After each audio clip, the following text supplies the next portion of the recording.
नमस्कार। अब आप मुख्य समाचार सुनिए। केजरीवाल की जमानत पर फैसला सुरक्षित। बीजेपी नेता केशव मौर्य अपनी भूमिका से संतुष्ट नहीं। भूपेंद्र चौधरी ने मंत्रियों पर उठाए सवाल। सीतामढ़ी में ताजिया जुलूस के दौरान 2 अखाड़ों में हिंसक झड़प, पुलिस ने किया लाठीचार्ज। धनबाद में 3 अखाड़ा कमेटियों की भिड़ंत, 1 घंटे तक होती रही ईंट पत्थर की बारिश। बिहार में मुहर्रम जुलूस में हिंसा, कैमरे में कैद हुए पथराव और तोड़फोड़ की घटनाएं। वीआईपी प्रमुख मुकेश सहनी के पिता की हत्या के मामले में पुलिस का बड़ा खुलासा, सामने आई हत्या की वजह। अग्निवीरों के लिए हरियाणा सरकार का बड़ा ऐलान, डायरेक्ट भर्ती में मिलेगा 10% आरक्षण। महाराष्ट्र की शिंदे सरकार का बड़ा फैसला, 12वीं पास छात्रों को हर महीने मिलेंगे 6,000 रुपए। शिवेंदु अधिकारी ने अपने बयान पर दी सफाई, कहा था सबका साथ सबका विकास जरूरी नहीं। समाचार अब विस्तार से। कथित शराब घोटाला मामले में मुख्यमंत्री अरविंद केजरीवाल की जमानत याचिका पर दिल्ली हाईकोर्ट ने दोनों पक्षों की दलीलें सुनी। इसके बाद कोर्ट ने अपना फैसला सुरक्षित रख लिया। सुनवाई के दौरान केजरीवाल के वकील अभिषेक मनु सिंघवी ने कहा कि पिछले दिनों सुप्रीम कोर्ट ने भी ईडी मामले में अंतरिम जमानत दे दी है। आज वो बाहर होते अगर सीबीआई इंश्योरेंस अरेस्ट नहीं करती। वहीं इस मामले में सीबीआई की ओर से special public prosecutor DP Singh ने कहा कि जांच एजेंसी होने के नाते हमारे पास अपने अधिकार हैं। हमारे पास अधिकार है कि किस आरोपी के खिलाफ कब चार्जशीट दाखिल करनी है और किस आरोपी को किस समय बुलाना है। इस बारे में सुनवाई के बाद अब कोर्ट ने अपना फैसला सुरक्षित रख लिया है। लोकसभा चुनाव 2024 के नतीजों के बाद से यूपी की राजनीति में हलचल मची हुई है। 2 दिनों से डिप्टी सीएम केशव प्रसाद मौर्य और भूपेंद्र चौधरी ने अलग अलग पार्टी अध्यक्ष जेपी नड्डा से मुलाकात की। मुलाकात के बाद भूपेंद्र चौधरी ने बुधवार को पीएम मोदी के साथ भी मुलाकात की। हालांकि ये मुलाकात शिष्टाचार की बताई जा रही थी, लेकिन ये मुलाकात केवल शिष्टाचार की मुलाकात नहीं थी। 1 घंटे से ज्यादा चली बैठक में कई मुद्दे उठाए गए। इन बैठकों में एक तरफ जहां पार्टी में विभिन्न स्तरों पर उभर रही नाराजगी और विरोधाभासी सुरों को शांत करने की कोशिश की गई, वहीं बयानबाजी को लेकर भी नसीहत दी जा रही है। सूत्रों के मुताबिक केशव प्रसाद मौर्य अपनी भूमिका को लेकर संतुष्ट नहीं है।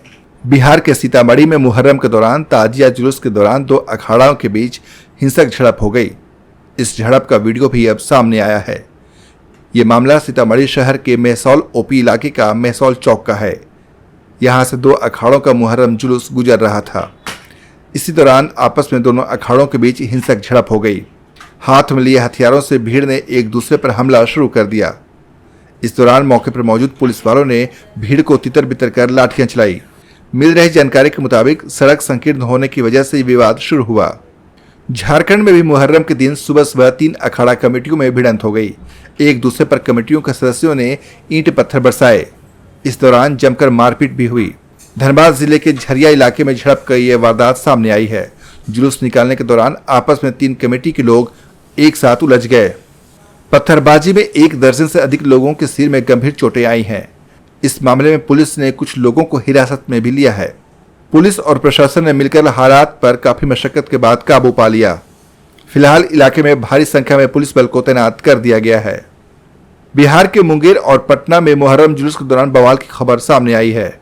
मुंगेर में मुहर्रम जुलूस के दौरान 2 अखाड़ा दलों के बीच विवाद हो गया। दोनों पक्षों की ओर से जमकर पत्थरबाजी हुई, जिसका वीडियो भी सामने आया है। वीआईपी प्रमुख मुकेश सहनी के पिता जीतन सहनी की दरभंगा जिले में हत्या के मामले में पुलिस ने बड़ा खुलासा किया है। दरभंगा पुलिस ने इस मामले में 4 लोगों को हिरासत में लिया। पुलिस के मुताबिक सीसीटीवी से 4 लोगों की पहचान की गई थी। मृतक जीतन सहनी से 2 लोगों ने ब्याज पर पैसे उधार लिए थे। जीतन सहनी ने ब्याज पर रुपया लेने के बदले बाइक सिक्योरिटी पर रख ली थी। देर रात चारों लोग बाइक छुड़ाने पहुंचे थे और 4 में से 2 लोगों की 2 दिन पहले जीतन सहनी के साथ कहासुनी भी हुई थी। दोनों ने सबक सिखाने को लेकर धमकी दी थी। हालांकि पुलिस अभी इस मामले की पूरी जांच पड़ताल कर रही है। अग्निवीर योजना को लेकर हरियाणा सरकार ने बड़ा ऐलान किया है। हरियाणा के मुख्यमंत्री नायब सिंह सैनी ने ऐलान किया कि अपनी सर्विस पूरी कर चुके अग्निवीरों को हरियाणा में डायरेक्ट भर्ती में 10% आरक्षण दिया जाएगा।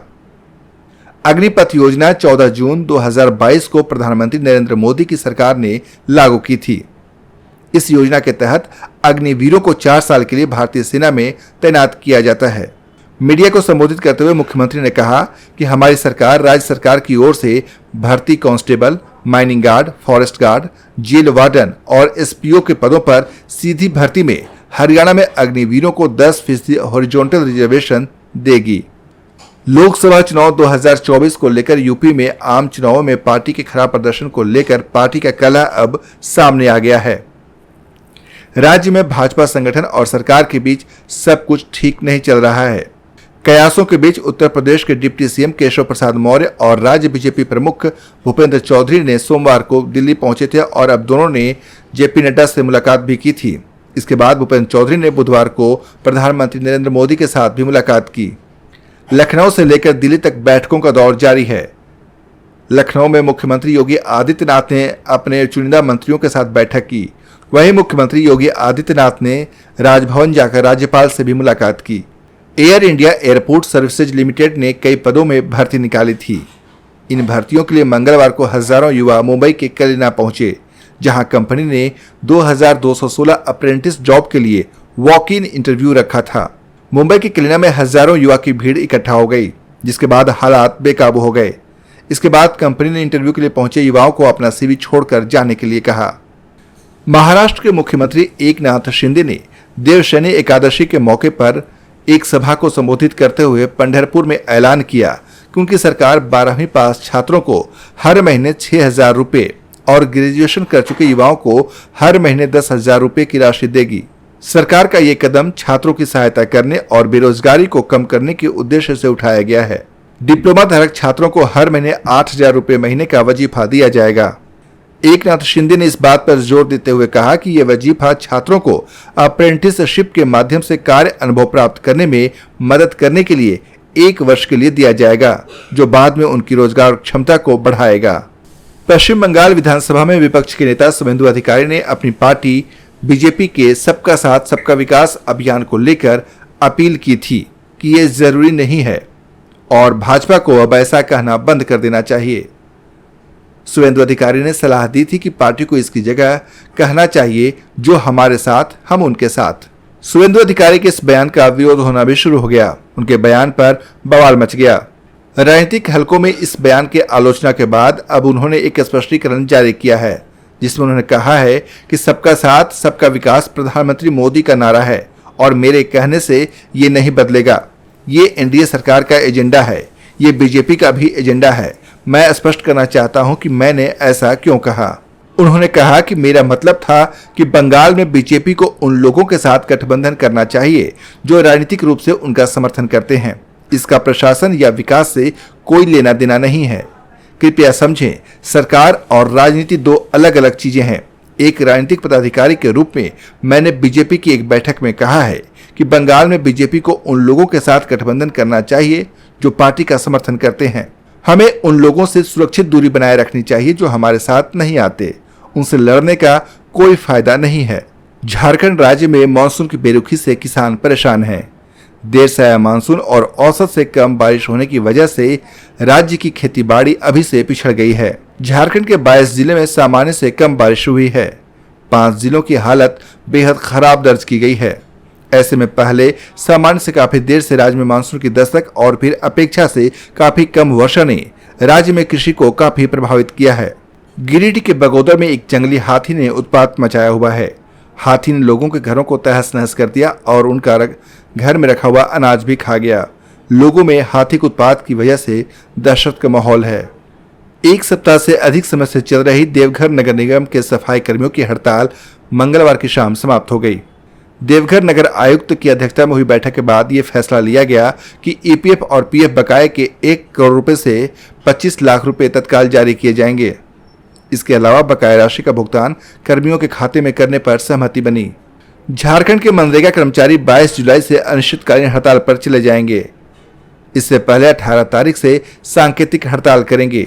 इन कर्मचारियों के हड़ताल पर जाने से विभिन्न योजनाओं के कामकाज प्रभावित हो सकते हैं। हड़ताल की वजह से 25 लाख मजदूरों का मजदूरी भुगतान प्रभावित होगा और राज्य सरकार के द्वारा संचालित विभिन्न योजनाओं के कामकाज प्रभावित होंगे। राज्य में संविदा पर करीब 6,000 मनरेगा कर्मचारी हैं, जो विभिन्न मांगों को लेकर लगातार आंदोलनरत रहे हैं। इनकी मांगों में सबसे प्रमुख मांग है सेवा अस्थायीकरण, जिसको लेकर मुख्यमंत्री आवास घेराव से लेकर जेएमएम केंद्रीय कार्यालय घेराव और जिला स्तर पर पिछले दिनों प्रदर्शन कर मुख्यमंत्री को कार्यक्रम के माध्यम से ज्ञापन भेजने का भी काम किया गया था। समाचार समाप्त हुए। आप हमारे YouTube चैनल को सब्सक्राइब कर सकते हैं।